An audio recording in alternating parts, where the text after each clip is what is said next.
ang kwento bago naging si Rizal ang Rizal. Mga kababayan, huwag tayong mamatay ng hindi lumalaban. Mamatay tayong lumalaban. Laban! Dr. Rizal, are you not afraid that the world is shrinking in the hands of Spanish priests? No, of course. We as a writer, it is our duty to reveal the truth to the people. Ready! Position!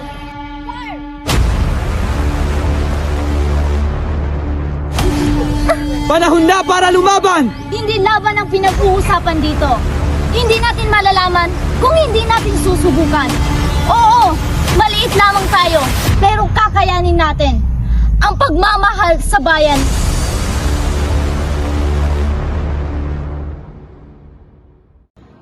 Magandang umaga mga bata.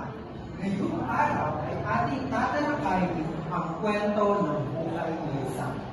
Alam niyo ba si Rizal ay isang napakatalinang polimata, nasyonalista at ang pinakatanyag makapagtaguyod ng mga reforma sa Pilipinas noong panahon ng kolonyal na pamumuno ng Espanya.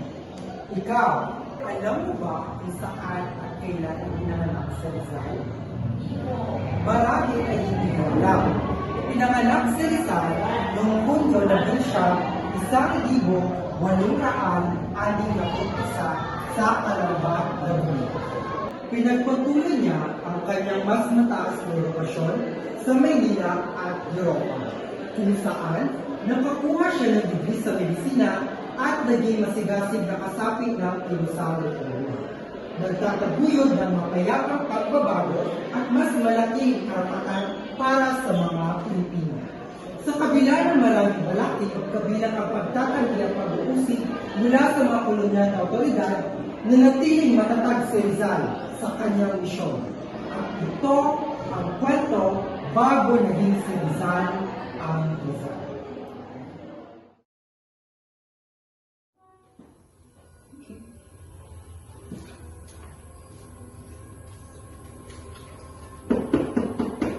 Magandang umaga ho, bro.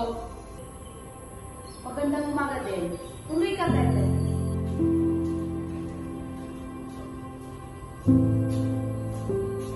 Paupo ka.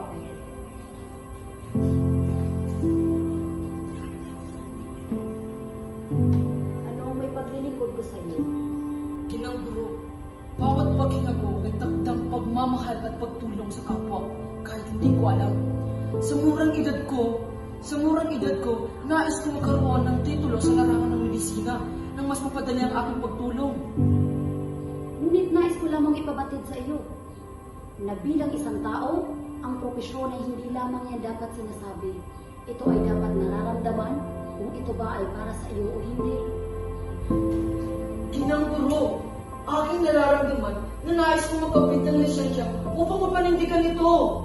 Ngunit nais ko lamang ipaalam sa iyo na kahit na alam mo ito ay para sa iyo, mayroon pa rin tayong sinusunod na batas. Kahit na malawak at sapat ang iyong kaalaman, hindi ka pa rin pinapahinutan ng batas marahil sa iligaw. Alam ko na handa ka na. Alam ko na kaya mo na. Ngunit sa mundong ito, sa mundong ating ginagalawan, tayo ay hawak nila. At kailangan natin sumunod. Alam mo, nais kong ipahiwatig sa iyo na ang pagtulong ay pwedeng ipamalas sa ibang paraan. Gayunman, ay aking sisikapin na madagdagan ng aking kaalaman. Kahit nang ibig sabihin nito ay ang pagpasok sa ibang universidad. Habang ang kabataan ay nangangarap, patuloy sila'y magwawagi at ako'y magwawagi at tutulong sa ating kababayan. Nang si Rizal ay umarap sa panel ng mga kurado sa Universidad ng Santo Tomas, puno ng tensyon ang hangin. Sa kabila ng kanyang hindi mapapatay ang academic record at hindi matatawag ang talento, may mga pagkaalinlangan pa rin sa ilang mga miyembro ng pakulya tungkol sa kanyang kakayahan na magtagumpay bilang isang mag-aaral ng medisina, hindi lamang dahil sa kanyang Pilipino na lahi. Dala ang determinasyon sa kanyang mga mata, maayos na sinunti ni Rizal ang kanyang kaso, nagpapahayag ng kanyang pagnanais na magpagaling at ang kanyang pangako na maglingkod sa kanyang mga kababayan. Sa kabila ng pag-aalinlangan, Ang husay at paniniwala ni Rizal ay nagwagi sa pangit. At siya ay tinanggap sa prestihiyosong institusyon, pinatutunayan na ang kahusayan ay walang hanggan. Noong 1879, habang nag-aaral sa Universidad ng Santo Tomas, nakaranas si Rizal ng diskriminasyon mula sa kanyang mga profesor na Espanyol.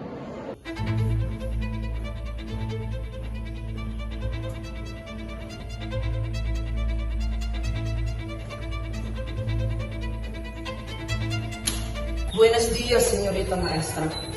Rizal, bakit ka pa nag-aaral ng medisina? Hindi mo naman mapapantayan ang mga Espanyol na doktor. Naniniwala po akong ginaguro na ang kakayahan ng isang tao ay hindi nakabatay sa kanyang lahi. Narito po ako upang matuto at maglingkod sa aking bayan.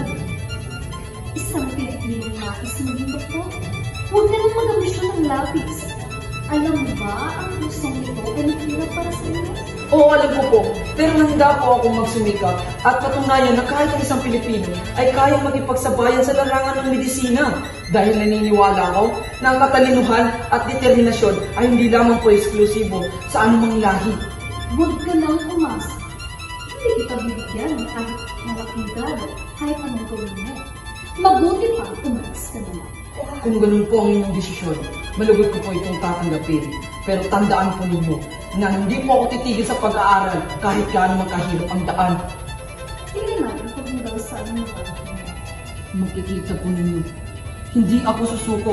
Ang aking tagumpay ay tagumpay ng buong Pilipino na nagnanais na magkaroon ng pantay-pantay na karapatan at katarungan. Masyado ang mayabang Rizal.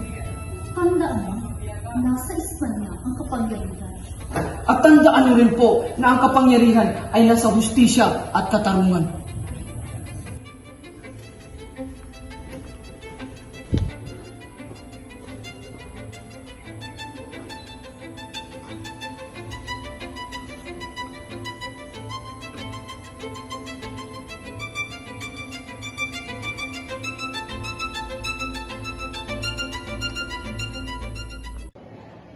Sir, ano na pong nangyari after na? Si Rizal ay nag-aral sa iba't ibang bansa at sa kanyang pagbabalik sa Pilipinas ay nakilala niya ang pag-ibig ng kanyang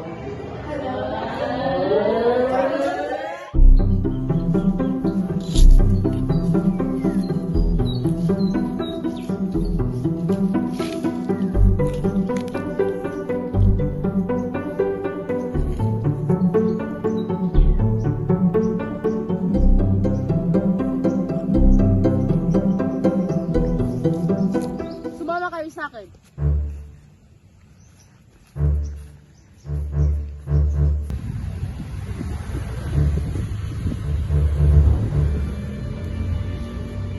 Padre!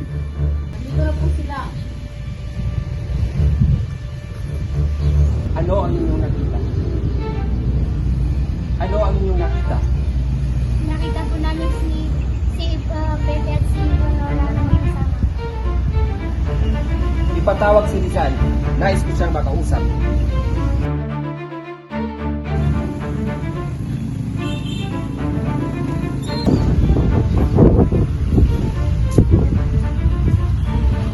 Buenos dias, Padre. Ano po yung pinatawag? Ano po ang ating pag-uusapan? Ano itong nababalitaan ko na may namamagitan sa inyo ni Leonor? Totoo ba ito o paratang lang? O manhin, Padre. Pero bilang isang tao, ang pag-ibig ay hindi naman kasalanan. Ang pag-ibig ay hindi kasalanan. Ngunit hindi ka nababagay sa ganung babae, Rizal. Isa kang maliit na tao lamang. Hindi ka nakikita sa ating lipunan. Mayabang ka, Rizal, para pangarapin si Leonor.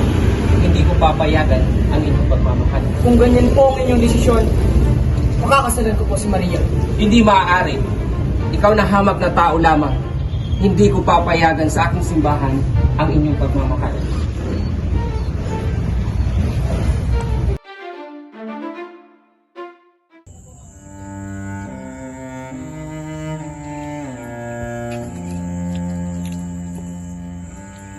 Hindi ko mabatid talaga kung anong nais ibig sabihin ni Padre. Ang nais ko lang naman ay mapakasalan ka at may harap sa altar. Ano nangyari sa'yo, mahal ko? Kami nag-usap ni Padre. At ayon sa kanya, ang pag-ibig natin ay hindi pa hintulutan ng simbahang Katoliko. At ito na nga mga bata, ang karugtong sa kwento ng buhay ni Rizal. Habang siya ay nag-aaral sa ibang bansa, ay nagsimula na siyang magsulat ng mga kwento. Nang dahil sa mga sinulat niya, ay maraming Pilipino ang namulat sa katotohanan na siyang nagpugyo sa pagkakaroon ng mga Pilipino handang lumaban para sa bayan. Kung saan ito ay pinamunuan ni Andres Bonifacio. Mga kababayan, masyado na tayong niyurakan at inaalipustan ng mga Kastila. Panahon na para lumaban! Mga kababayan, wala tayong laban. Ano ba ang ating laban? Maliit lamang ang tingin nila sa atin. Tayo ay may tapang subalit. May laban ba tayo sa mga Kastila? Sa anong paraan? Kapatid, kapwa kong Pilipino, hindi laban ang pinag-uusapan dito. Hindi natin malalaman kung hindi natin susubukan. Oo, maliit lamang tayo, pero kakayanin natin. Ang pagmamahal sa bayan ay ang pagsasakripisyo, hindi lang sa salita, kundi sa gawa. Mga kababayan, huwag tayong mamatay ng hindi lumalaban. Mamatay tayong lumalaban. Laban! Itaas ang sedula! Unditin ang sedula!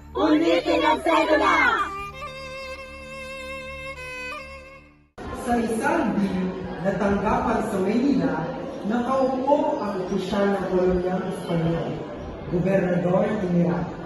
Seryoso ang kanyang mukha habang binabasa niya ang pinakabagong ulat tungkol sa mga gawain ni Rizal. Isang kilalang manunulat at nasyonalista. Si Rizal ay naging tinik sa tagliliran ng rehimeng Espanyol dahil sa kanyang lantad na kritisismo at advokasya para sa mga karapatan ng mga Pilipino. Panahon na para patahimikin ang manggugulo na ito. Ihatid ito sa mga pinuno ng gwardya. Masusunod po, General! Dapat arestuhin agad si Rizal.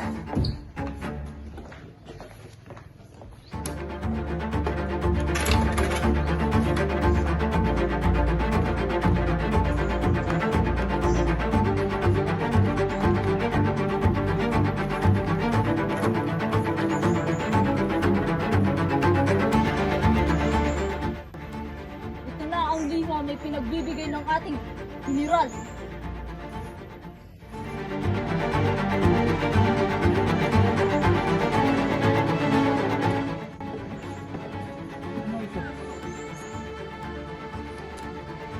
Dagpin si Rizal! Ano ito? Di ko mabasilan mo nagawa ang kasalanan!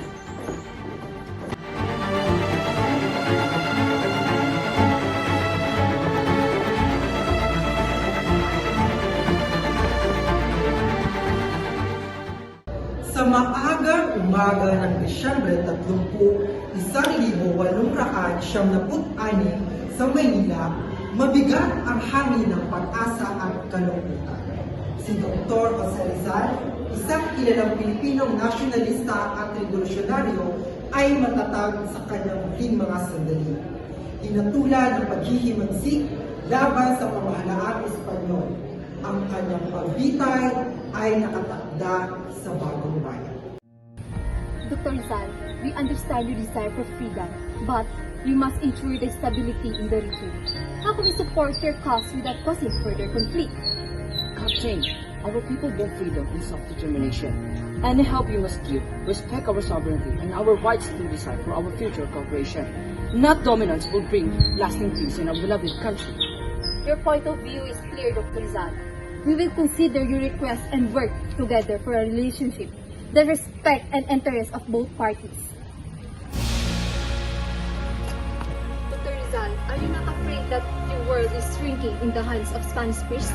No, of course. We as a writer, it is our duty to reveal the truth to the people.